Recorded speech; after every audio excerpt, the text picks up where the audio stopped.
অনেক পোস্টারের মধ্যে লেখে অমুকের অকাল মৃত্যুতে আমরা শোকাহত। কি লেখে? অকাল মৃত্যুতে আমরা শোকাহত। আচ্ছা, কোন কালে মরলে ঠিক আছিল একটু বলেন আমাদের। অকাল মৃত্যু বলা মানে আল্লাহর সিদ্ধান্তের উপর প্রশ্ন তোলা। আল্লাহর সিদ্ধান্তের উপর প্রশ্ন তোলা অকাল মৃত্যু বলা। অকাল মৃত্যু নাই, যার মৃত্যু ওইটাই ঠিককাল।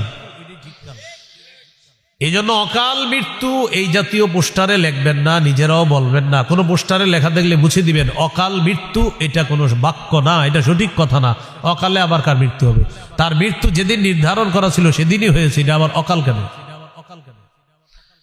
দলিল সূরা আনকাবুতের 57 নম্বর আয়াতে আল্লাহ বলেন, কুল্লু নাফসিন যায়িকাতুল মাউত, প্রত্যেকটা মানুষ মৃত্যুর স্বাদ গ্রহণ করবে, প্রত্যেকটা নফস।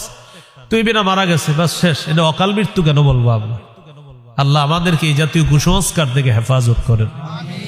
সূরা